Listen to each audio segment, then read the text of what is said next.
Oke, halo, selamat siang. Kita ketemu lagi di Alkitab dalam Berita. Kita mau melihat mengingat kebenaran firman Tuhan melalui berita-berita yang ada di sekitar kita. Berita hari ini saya akan ambil dari kompas.com. Ya, judulnya seperti ini. Ini penjelasan dokter gizi mengenai manfaat minum susu. Ditulis tanggal 12 bulan 10 hari ini ya, jam 8.35 WIB tadi pagi. Oke, beritanya seperti ini.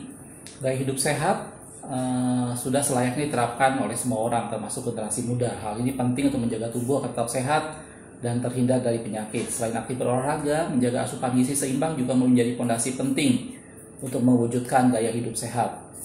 Dokter gizi dari Indonesia Nutrition Association, Dr. Juwalita Surapsari, MGC SPGK, mengatakan makanan yang dikonsumsi perlu diperhatikan nutrisinya agar bisa mencakup semua kebutuhan gizi. Ingatlah, makanan atau minuman yang dikonsumsi tidak berarti hanya untuk mencukupi kebutuhan energi saja, tetapi juga harus memenuhi makronutrien dan mikronutrien yang diperlukan tubuh. Ujarnya dalam keterangan tertulis yang diterima Kompas hari Jumat, tanggal 25 bulan 9 2020. Faktanya, lanjut Juwalita, studi potong lintang pada perempuan berusia 15-29 tahun di seluruh provinsi di Indonesia menunjukkan bahwa asupan protein hewani pada mayoritas subjek tergolong tidak cukup. Terus dibilang sebanyak 55,2% perempuan berusia 15-18 tahun dan 50,6% pada usia 19-29 tidak cukup asupan protein hewani dalam dietnya sehari-hari, terangnya. Padahal protein hewani mengandung asam amino esensial yang lengkap. Kemudian secara umum protein merupakan salah satu makronutrien yang menjadi komponen struktural utama untuk otot dan jaringan tubuh. Protein pun berperan dalam pembentukan hormon, enzim, hemoglobin yang sangat penting dalam berbagai fungsi dalam tubuh. Adapun salah satu pilihannya untuk memenuhi kebutuhan protein menurut pedoman gizi seimbang dari Kementerian Kesehatan RI adalah dengan mengkonsumsi susu. Sebab susu merupakan sumber protein yang memiliki biological value atau nilai biologis tinggi. Nilai biologis ini mencerminkan seberapa efisien tubuh kita menggunakan protein yang diasup dalam makanan sehari-hari, Ibu Juwalita. Juwalita menambahkan susu merupakan salah satu protein makanan padat nutrisi yang mengandung kalsium, vitamin D, khususnya dalam bentuk susu terfortifikasi ya. Protein, vitamin B12, vitamin A, riboflavin, kalium, dan fosfor. Selain itu, karbohidrat utama dalam susu adalah laktosa yang berperan penting dalam penyerapan kalsium, magnesium, dan fosfor di usus. Laktosa ini juga berperan serta dalam penggunaan vitamin D dalam tubuh oleh tubuh.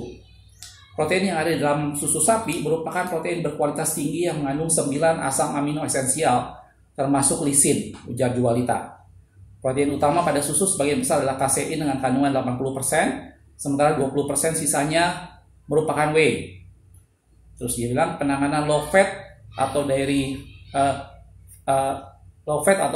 fat free dairy seperti susu juga direkomendasikan dalam DES diet, yakni diet untuk penderita tekanan darah tinggi. Ya, mungkin ini berita selanjutnya. Silakan Anda bisa baca sendiri. Link beritanya saya akan sudah sertakan di dalam kolom deskripsi ya. Jadi setiap kali dalam Alkitab dalam Berita, link beritanya dan juga timestamp-nya saya sudah sertakan dalam kolom deskripsi sehingga Anda bisa skip atau Anda bisa lihat berita lebih lengkapnya dari link yang saya sertakan. Oke, nah saya tidak akan membahas lebih banyak mengenai beritanya. Tapi ada satu hal yang menarik di sini mengenai jenis makanan. Kalau kita perhatikan dalam firman Tuhan, ternyata Paulus juga menjelaskan bahwa untuk manusia rohani, kita juga ada jenis makanan yang harus kita pilih. Ada jenis makanan yang memang berguna untuk pertumbuhan manusia rohani kita. Jadi tadi dijelaskan mengenai manfaat susu untuk kesehatan dalam tubuh kita. Itu ya secara manusia jasmani. Tapi dalam firman Tuhan kalau kita lihat dalam 1 Korintus 3 ayat 1-2 dikatakan seperti ini. Dan aku saudara-saudara pada waktu itu tidak dapat berbicara dengan kamu seperti dengan manusia rohani, tetapi hanya dengan manusia duniawi yang belum dewasa dalam Kristus. Terus Paulus bilang, susulah yang kuberikan kepadamu, bukanlah makanan keras, sebab kamu belum dapat menerimanya dan sekarang pun kamu belum dapat menerimanya.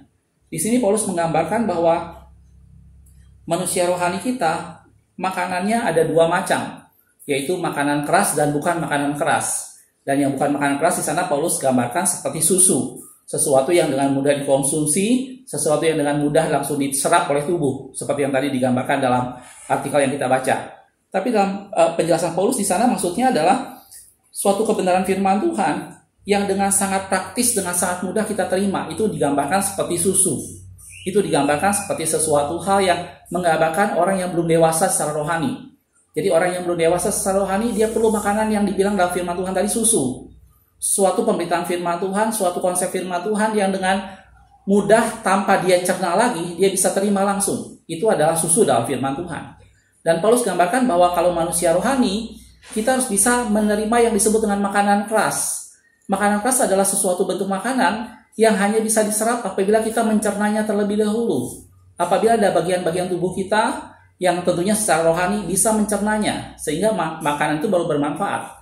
Dan kalau kita korelasikan dengan firman Tuhan, ini adalah materi-materi firman Tuhan atau topik-topik firman Tuhan yang tentunya tidak dengan mudah kita pahami, tetapi kita perlu lebih banyak untuk menggalinya, lebih banyak untuk mencernanya, gitu ya. Dalam Ibrani dikatakan seperti ini, Ibrani 5 ayat 12 sampai 14. Sebab sekalipun kamu ditinjau dari sudut waktu, sudah seharusnya menjadi pengajar.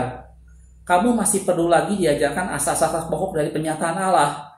Dan kamu masih memerlukan susu, bukan makanan keras. Sebab barang siapa masih memerlukan susu, ia tidak memahami ajaran tentang kebenaran. Sebab ia adalah anak kecil. Tetapi makanan keras adalah untuk orang-orang dewasa, yang karena mempunyai panca indera yang terlatih untuk membedakan yang baik daripada yang jahat. Nah, jadi itu juga menjadi parameter untuk pertumbuhan rohani kita.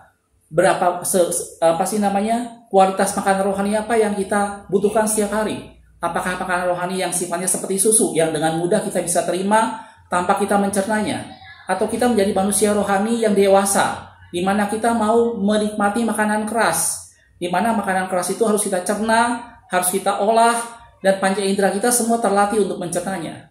Dan ini adalah gambaran pertumbuhan rohani kita.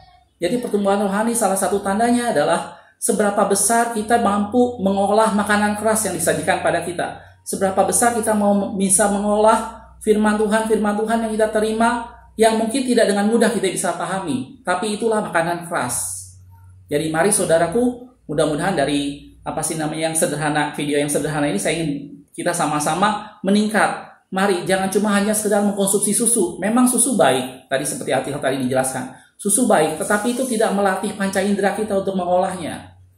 Nah, begitu juga dengan firman Tuhan. Mungkin kita mendengar firman Tuhan yang praktis, yang mudah, itu menjadi sesuatu hal yang memang baik, tapi itu hanya sekedar susu. Manusia rohani yang dewasa, dia perlu juga mengkonsumsi makanan keras. Itu akan melatih panca indera kita untuk mengolah itu semua. Makasih sudah menonton. Kita ketemu di video berita berikutnya. Aku melihat, aku memandang, aku memperhatikan, dan menarik satu pelajaran di dalamnya. Tuhan Yesus berkati.